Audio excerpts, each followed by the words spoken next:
Hey everybody, it's Pete Brown with Ash Interactive, and today I am joined by my friend Carla Miller from Carla Miller Coaching. How are you doing today? I'm fine. How are you, Pete? Good, good. Thanks so much for joining us today. Thanks for having me. For folks that have joined us before for these in the past, we at Ash Interactive are a branding, marketing, multimedia content production company, and so we normally are focusing on those topics during these Facebook Live workshops. But today we're doing something a little bit different, and instead of focusing solely on the business side of things or strategies for growing your business in a very businessy sort of way, we're actually going to take some time to take a look at the more personal side of it, kind of your own personal health.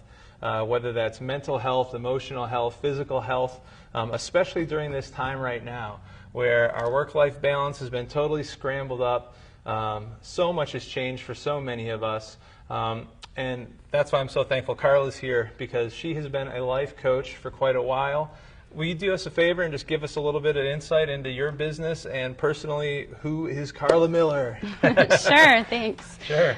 Well, first of all, thanks for having me. It's great to be here. Yeah. And just a little bit about me. I am from the Indianapolis area and was really happy and thought I had found my dream job in a not-for-profit agency. And then we got a surprise and found out we were expecting triplets. And at that point, our world really turned upside down. And I knew that life would be very different than what I had anticipated it looking like going back to work as a working mom. And so after spending about 14 weeks on bed rest, I had the kids and stayed home with them for a little bit to get things under control. Sure. And then started thinking after that point what we were going to do. And one of my special kiddos has some special needs. And so I knew at that point my work-life balance would be a little bit different than most people. Yeah. I would need to be there for doctor's appointments and after school. And so as I began to explore where are my talents, where are my gifts, where's my passions, I really heard a friend talk about life coaching. So I signed up for a few sessions and absolutely fell in love with the profession, but more so what it did for me. And I felt like I hadn't really understood the journey I had been on at the beginning of motherhood and how I had lost a lot of the things that had brought me joy. And I figured out how to get those back into my life in a different way. And so I knew I wanted to do that and specifically work with women, target them, as well as companies who were really interested in investing in their employees and making sure that the people within their organization continue to personally thrive. And so I've launched my business about 4 years ago and work with clients in groups, do some trainings and workshops, and work with clients individually. So my specialty is really helping people figure out whatever life looks like in this season, how to thrive. And so it's a perfect topic for today. Yeah. Well, and I'm sure there are a lot of women that you met in your personal journey as a mother with triplets. That's even more specific. Right. You know, and as you started to, like you said, navigate these new waters of motherhood ×3, plus the extra doctor's appointments and so forth, I would assume, correct me if I'm wrong, there were probably a lot of other women in that same position that could really benefit from having someone to chat with and check up with and just maybe even vent to once in a while, right? Exactly, exactly. You know, they say that there's 6 different factors that influence the amount of energy that we have at any given point in time. And becoming a mother impacts all 6 of those. Wow, that's fascinating. It's really fascinating. So if you think about it, you know, it affects your physical energy, your mental energy, your emotional energy, your social life. It affects all of those things. And so it really does make sense that it's a good time to reset and regroup and figure out what the next steps are. Totally. Well, and even this, the talking about those 6 steps, I think you mentioned 4 of them right now, but all that you mentioned are also being really impacted by COVID, right? Exactly. And so, I mean, thinking about just going back in time 2 months and thinking about, well, my wife was usually up and out of the house, you know, by the time I'm in the shower, and she's been at work for an hour by the time I get the last kid out of the door on, you know, on the school bus, and then I'm heading to work. You know, she's been working from home exclusively. and not even really allowed to go into her building. Whereas with our work, many of our clients are essential clients, so we're constantly still out.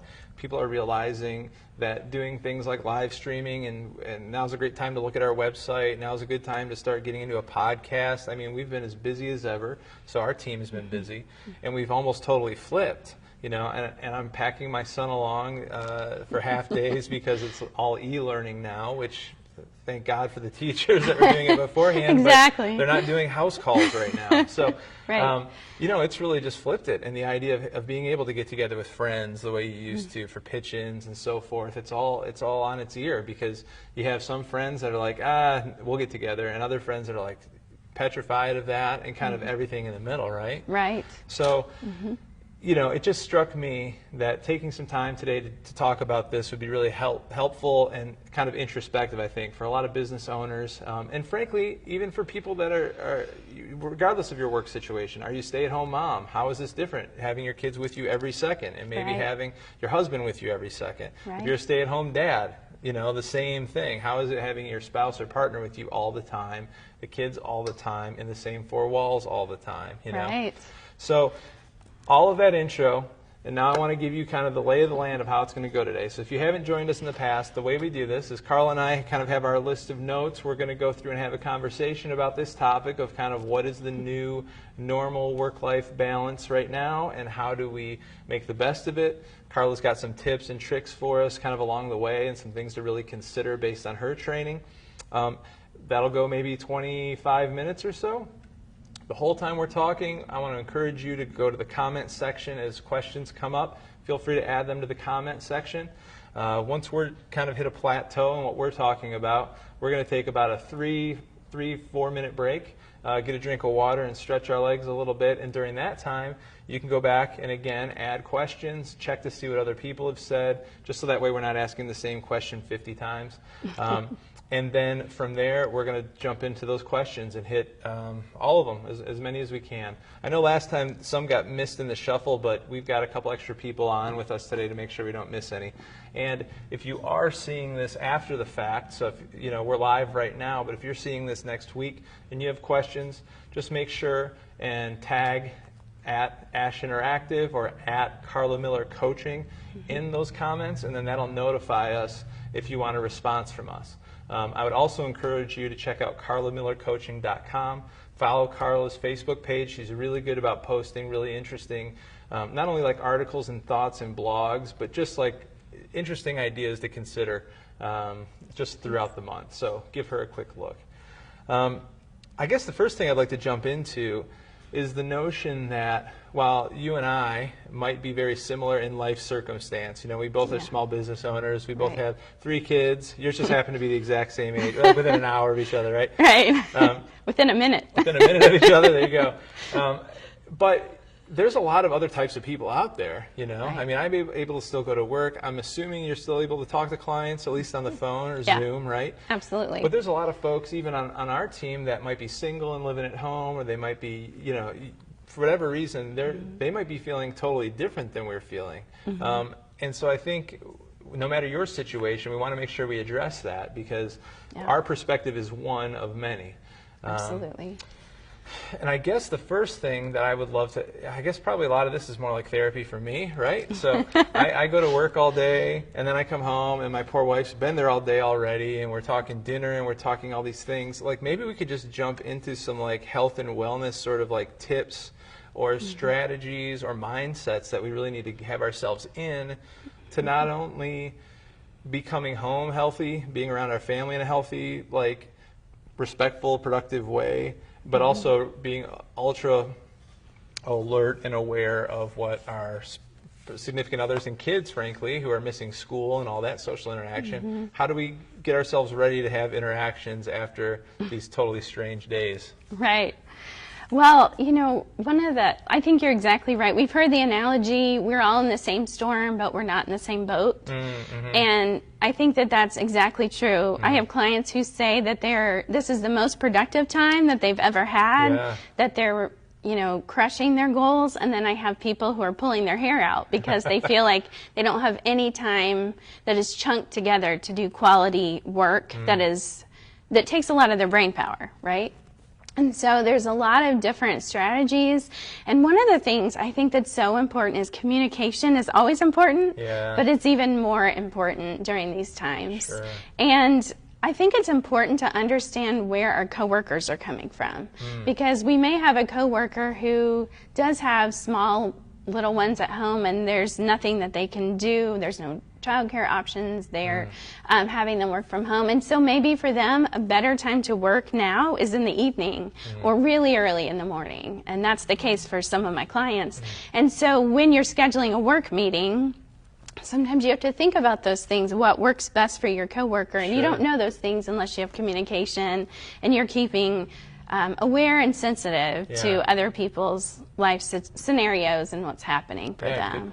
Good point. So I work with a team of people in a corporation, and that's very much what they're doing. They're trying to figure out what's good windows for everyone to meet. What's the best type of communication to have with one another? Is it email, or is it really picking up the phone, because emails are going like crazy because everyone's remote. Right. And so figuring out that communication flow, I think within a business is pretty critical. Yeah, one thing we've even been talking about is even doing these sorts of sessions. We've kicked around the idea of what if we do like Facebook Live and cocktails, or Facebook Live and desserts, or something. Right. Because again, so many folks that might be remote, they might be constantly distracted by the things that are in their home, including living creatures, or they're teaching school from home now, and they couldn't possibly break away at 2 o'clock or 3 o'clock to get peace and quiet to focus on something like a Facebook Live event. You know?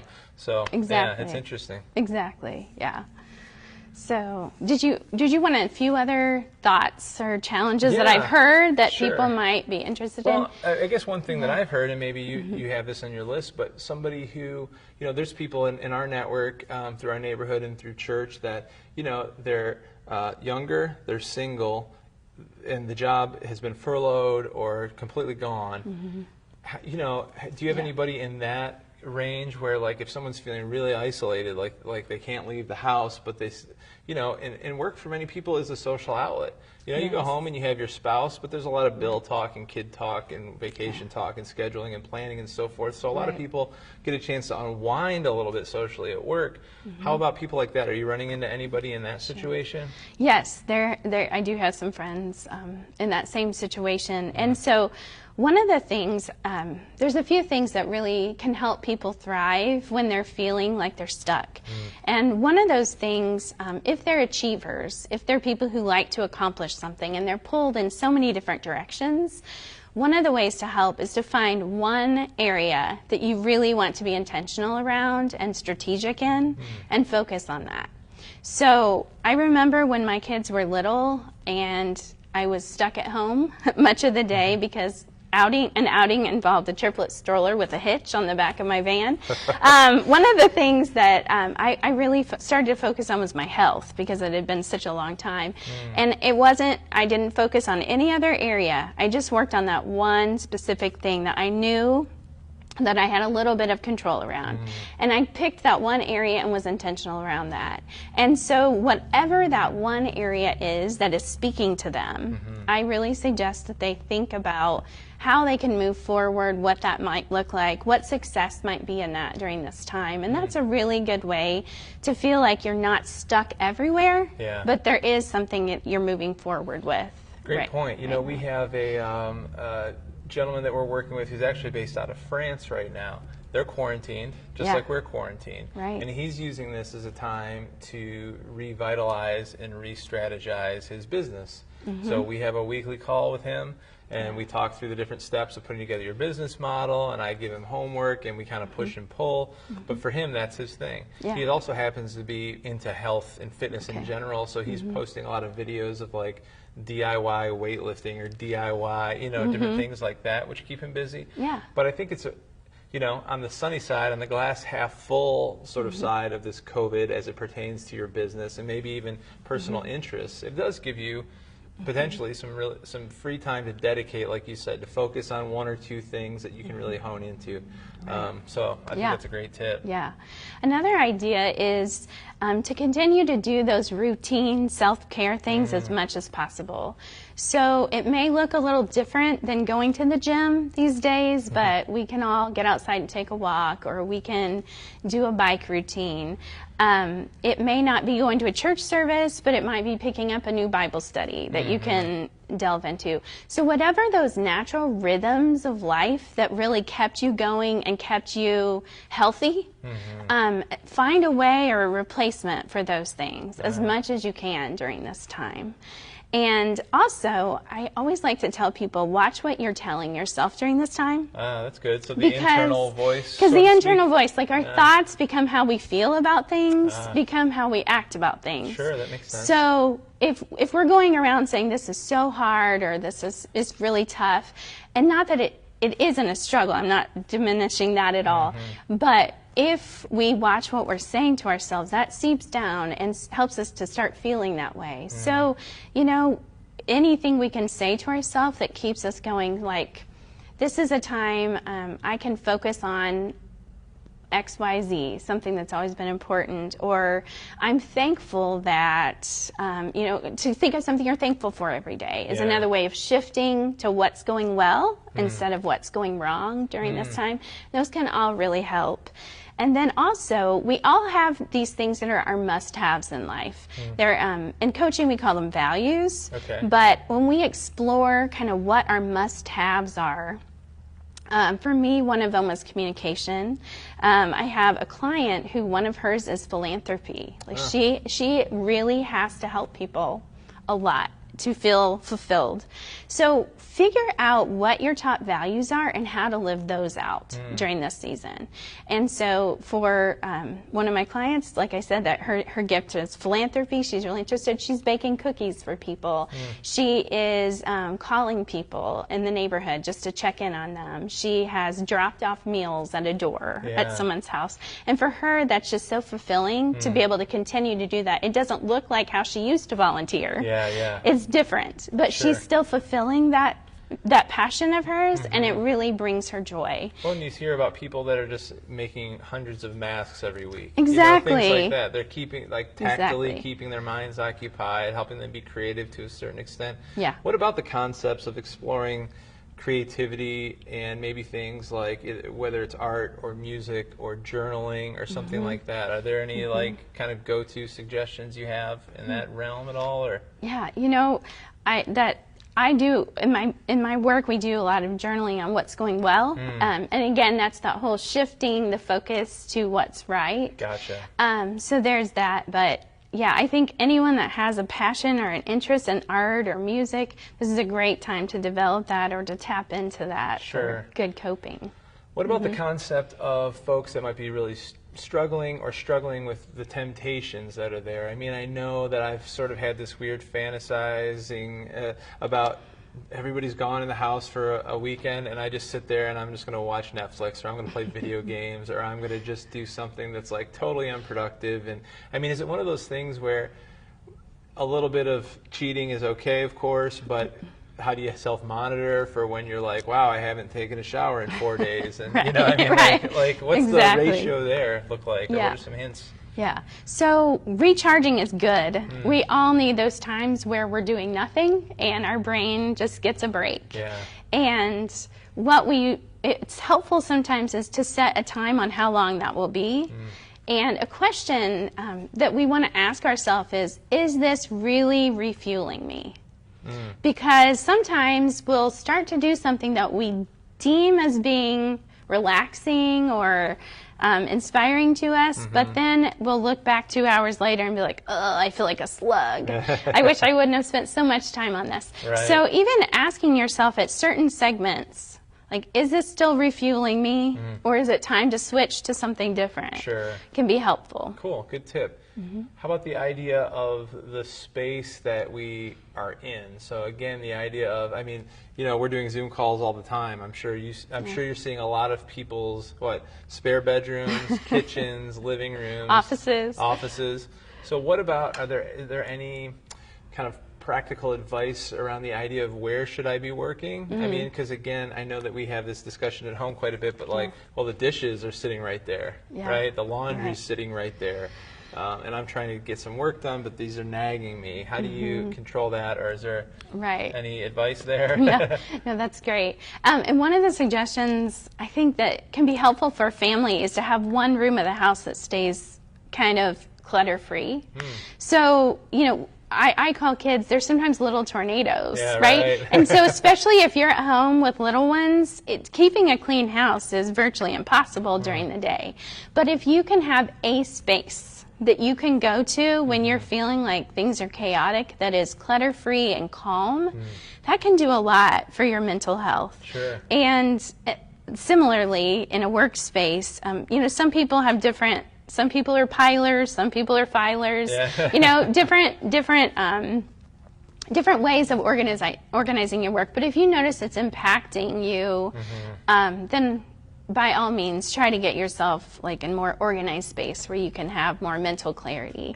One of the other interesting things I've heard multiple times is that people miss their drive home because that was the prep up to work time, or that was the unwind time on the way home. And so one of the things we talked about in several of my coaching strategies is how do you give yourself that drive home? You know, and sometimes it's literally like shutting down the workday, but you know, as soon as you exit that door, you're on dad roll or mom roll. So giving yourself like 5 minutes to just kind of mentally get prepared to check back in with your family, that can be huge. Wow, good point. And frankly, maybe even at the end of the day, as a physical kind of confirmation of that, maybe you do need to go in the car. I mean, you know, and do a couple laps around the block, or go get an ice cream and come back or something if you're comfortable change of with that. scenery. I can imagine that would be just helpful. Just a shot of air that is not the same air you've been breathing for 8 hours that day, right? Exactly. And you know that another interesting thing that you brought that up, Pete, is some people really need a change of scenery. That's my husband. Like, he cannot stay within the same four walls, you know, all day long. He has to get out and about. That isn't as big of a need for me, as long as my brain can be doing something else. And so I think knowing yourself and knowing what you need to feel like you've had a break can be very important. Good point, And how do you kind of juggle that? You know, I mean, there's times I think when, you know, I have a perspective because I've been working all day. I've had my son the first half of the day. I'm trying to put out fires. Again, we've been busier than usual, which has been great, but it's also annoying to my family if I have to run out or things of that nature.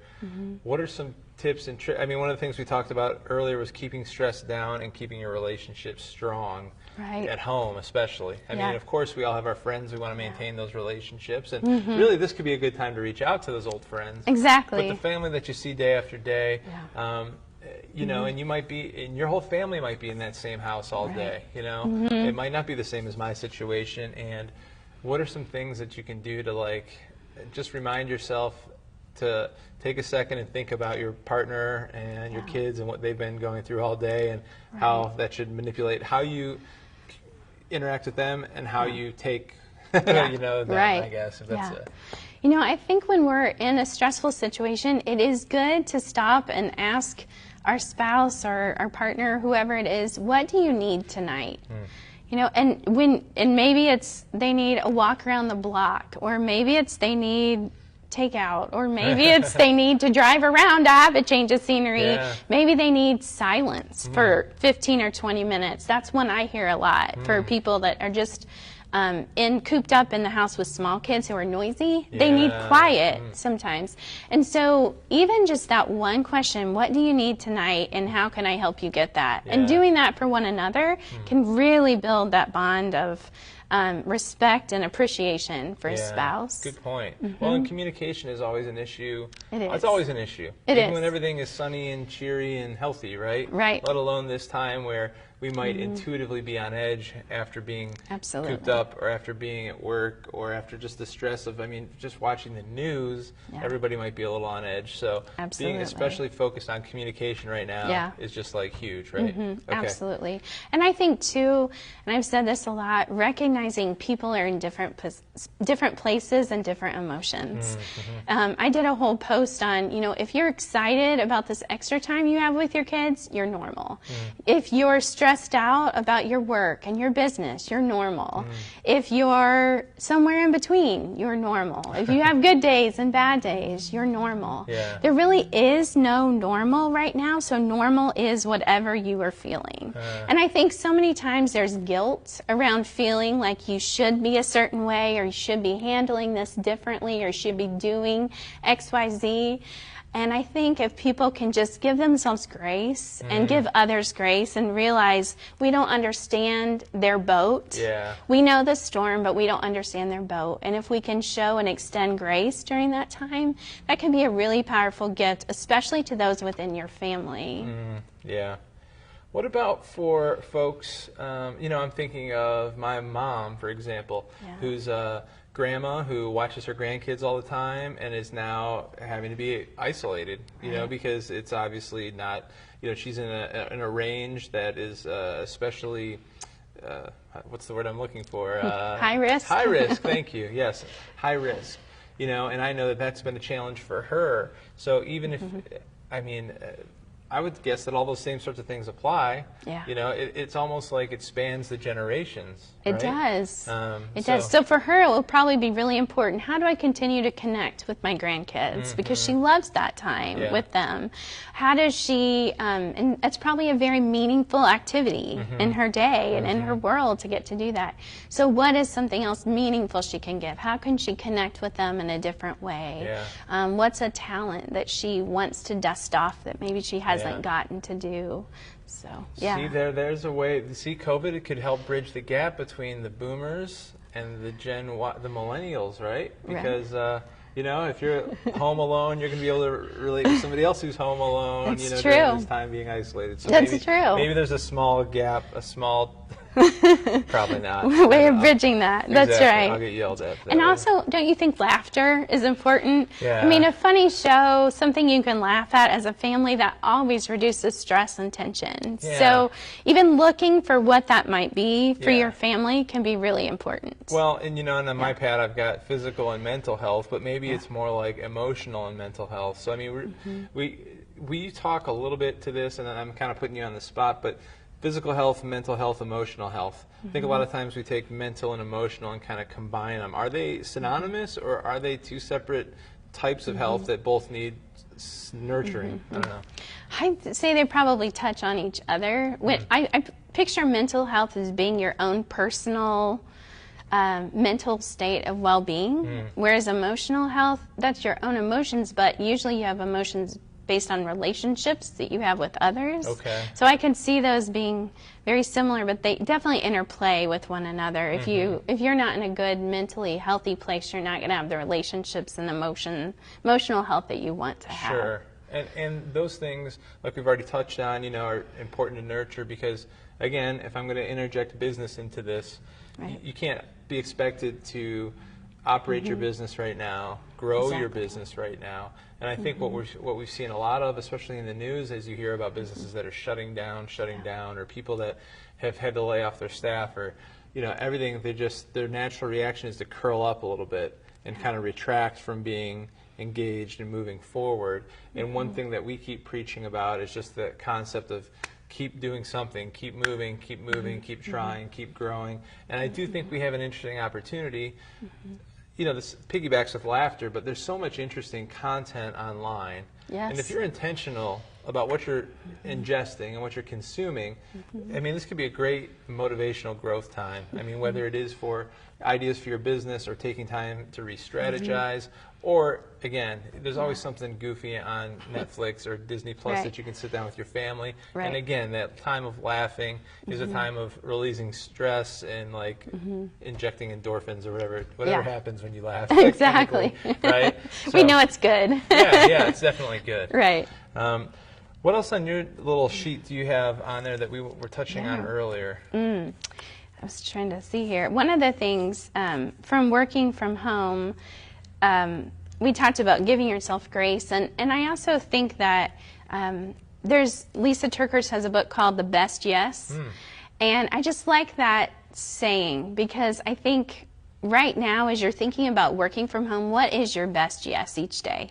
And maybe you sit down at the beginning of your workday and you say, these 2 things are my most important today. And just knowing what those are and that that's your goal, knowing that if you get pulled in other directions, these are what you're coming back to. This is what's most important today. And I think in a time where we're pulled in so many different directions, that can be really important. Is that the concept of almost like a checklist, or almost like having a whiteboard where I can focus on these, right? And as long as I'm accomplishing those, then it's been a successful, productive day. Right, Yeah. exactly. Okay. And kind of prioritizing, because things are a little more uncertain. You don't know if you're going to have a kid that needs you at a certain amount of time if you're working from home, or if there's a technology snafu, heaven forbid, which would shut everyone down, right? So just knowing, kind of prioritizing each day can help us stay on track. And we can do that personally as well as at work, because you know, I know a lot of people who are working from early in the morning to late at night, and they're really good at prioritizing their work, but they're getting burnt out, right? And so figuring out what is the most important activity for me to recharge each day can be really important We as even well. find that in our office, where a lot of our work, while we can be social during meetings and going out for shoots and so forth, there are days where, you know, you plop your butt down in the seat, you know, at 8, and you might get up for lunch to go meet the Jimmy John's person at the door, but then you're back in your seat, and 8 hours goes by, and I'm like, oh, I haven't even hardly stood up today. Any practical tips or advice for that? I mean, should we be utilizing the alarm system on our phone to get us up and moving every hour or something? Or I mean, this might that is a technique. That is a technique that sometimes, you know, when you do a certain activity, then you do up and down your stairs, or you stand, or you do a few squats at your desk.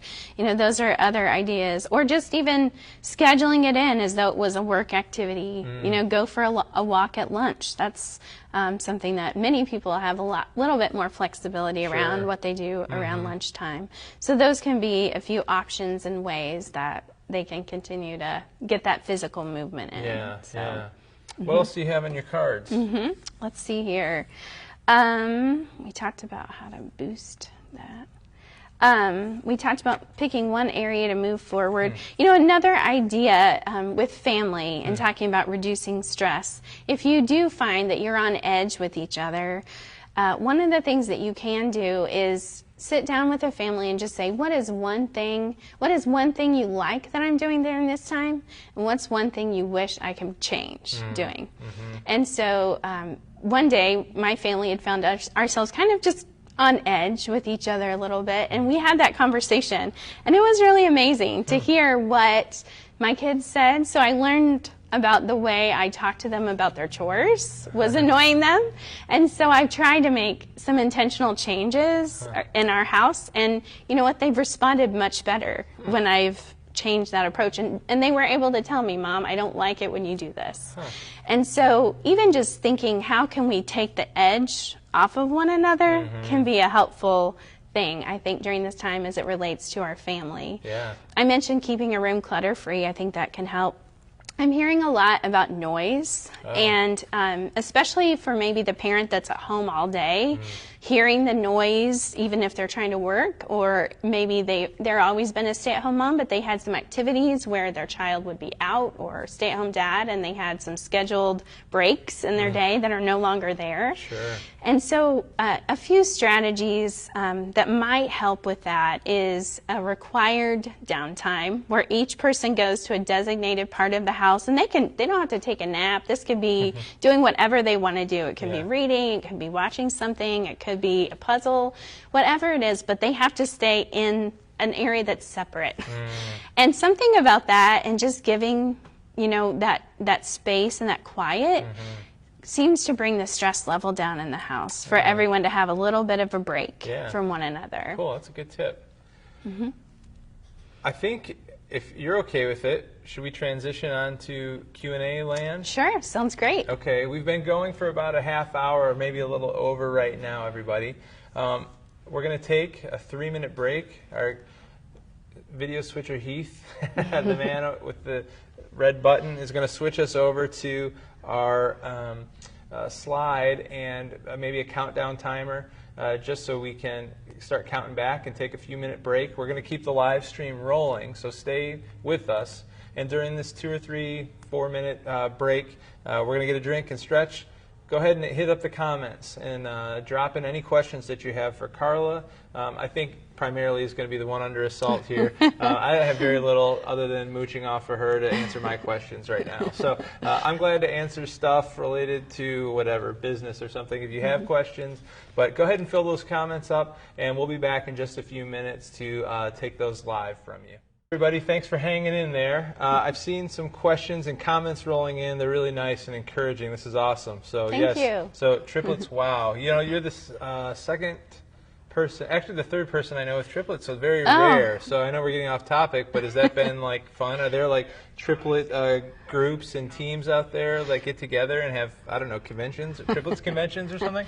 There are moms of multiple groups, yes. And that's been easier to find each other with the rise of Facebook and social media and everything. Yeah. And yeah, that was one of the first things I did. I joined before I even had my kids. And shout out to the Triplet Moms group. It's been an awesome resource. Yeah, that's cool. So, yeah. We've got several people loving on teachers. That's awesome. Several people in support of the cocktails and desserts get together. So maybe we'll have to schedule one of those soon for you, Rhonda.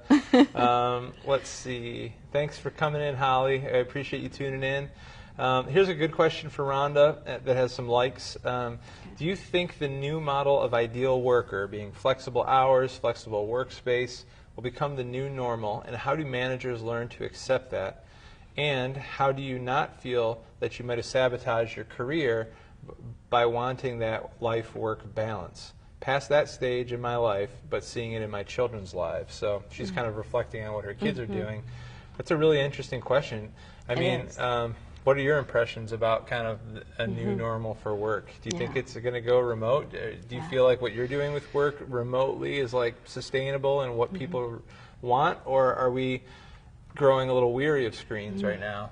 That's a great question. And I think that's probably one of those that only time will truly tell. But I can tell you that I've had a lot of clients who initially were intimidated about taking a job because there was a lot of travel. And now, because they're able to successfully meet with people in other parts of the country and other parts of the world due to the technology, they're reconsidering taking a new job.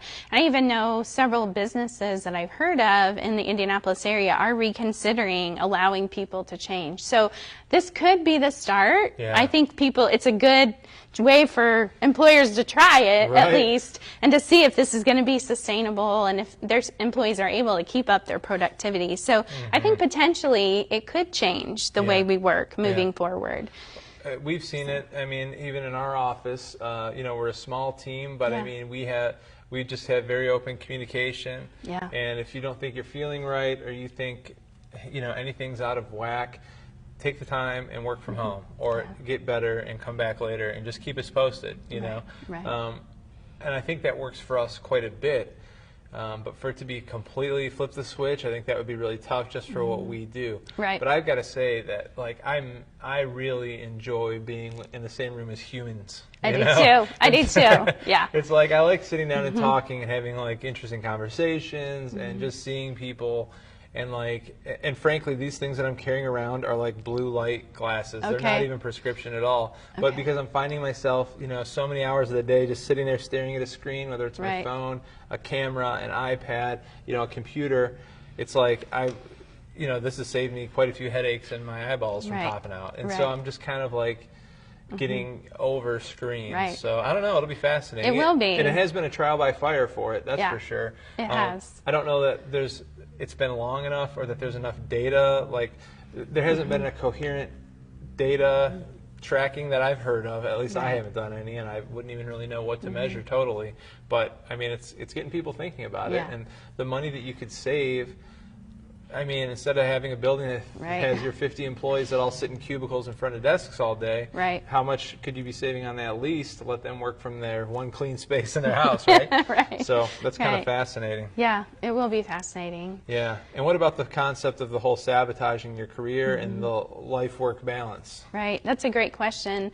And that is one thing, too, that I think really analyzing your values can be really important, because, you know, for some people, like, their work really brings out the best in them. And they are a better mom, wife, sister, person when they're working, or, you know, husband, whatever. If the career is important, they do better.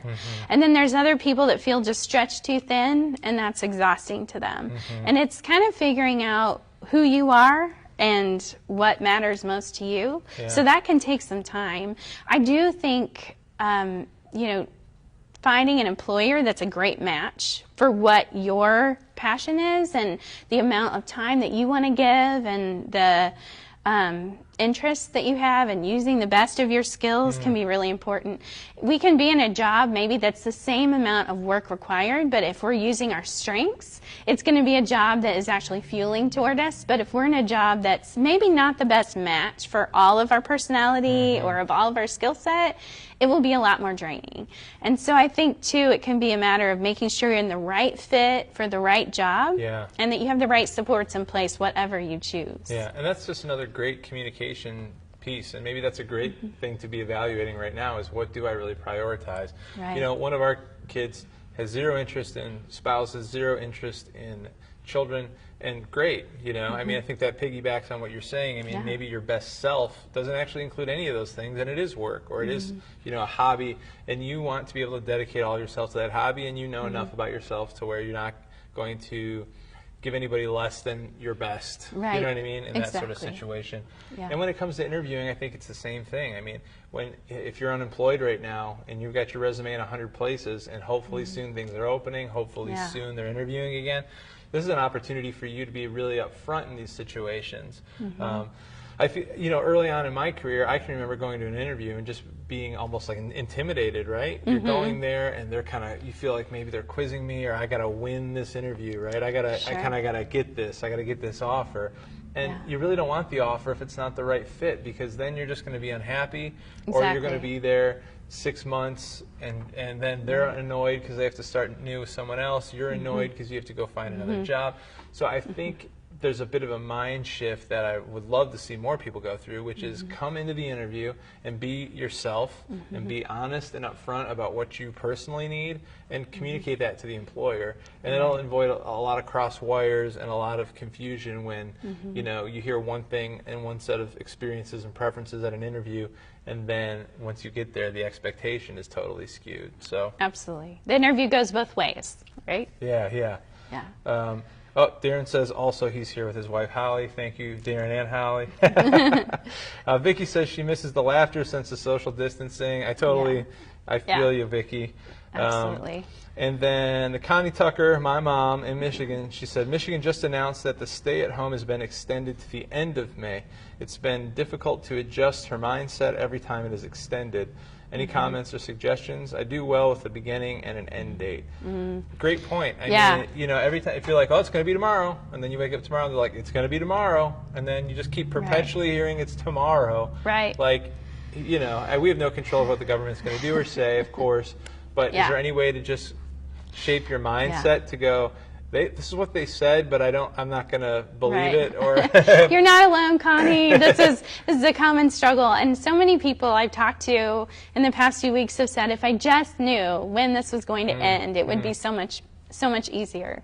And you know, one of the things that might help a little bit in this amount of time is celebrating what we've already accomplished. You know, regardless, we're 6 weeks closer to normal-ish than we were 6 weeks ago.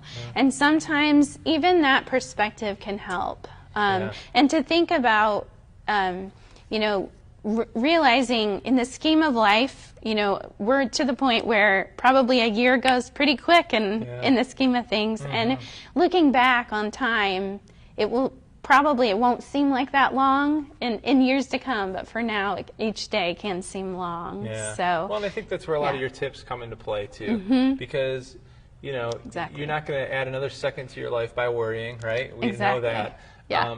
But it's easy, and it's our brain or whatever part of us that's wanting us to be disappointed by another extension, or be disappointed by, oh, I wish I would have done this, or I would have done that. So I think your idea is about focusing on setting goals and looking forward and being able to accomplish those new bits can be such a huge thing.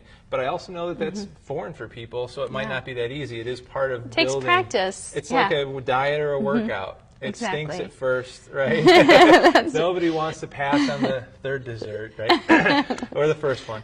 But then eventually you start to feel benefits from that, right? And you start to go, wow, this is actually good. This is actually making me feel healthier. So it's kind of building those new healthy routines, habits, and maybe lists, and sticking to them and seeing, how that's going to go. Exactly. I have an analogy where your brain is like a garden, and there's some flowers that grow in there that are really helpful and beautiful. And there's also some weeds.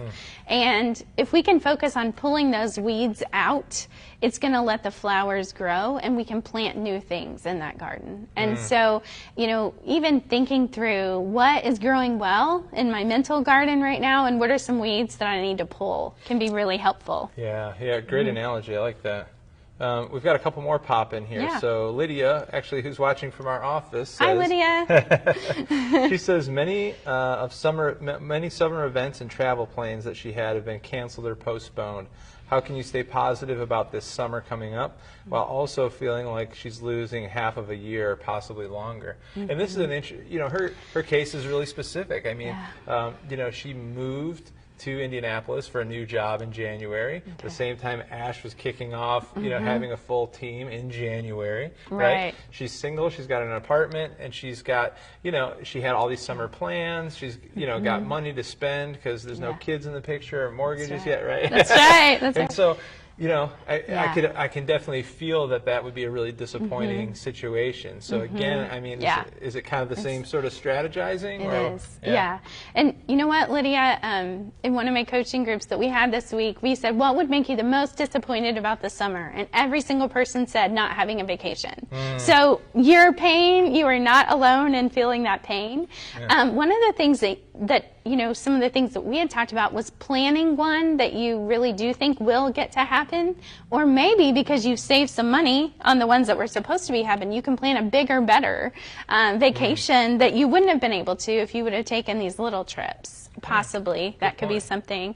And then a lot of the people, we can try to find ways to do things around here that might be outside that we know should still be happening. Some unique waterfalls to hike to if you're a nature person, or even like we talked about, there's some cool things online that are different right now. Sure. But finding out whatever, exploring the little hidden gems around here that maybe you never get the chance to do. That's a great point. Good. And some of the parks in Indiana, at least, have reopened certain areas. We were, my wife was speaking to some friends and said they went to a couple of, I believe, state parks, and certain amounts of trails are open, so you can get out.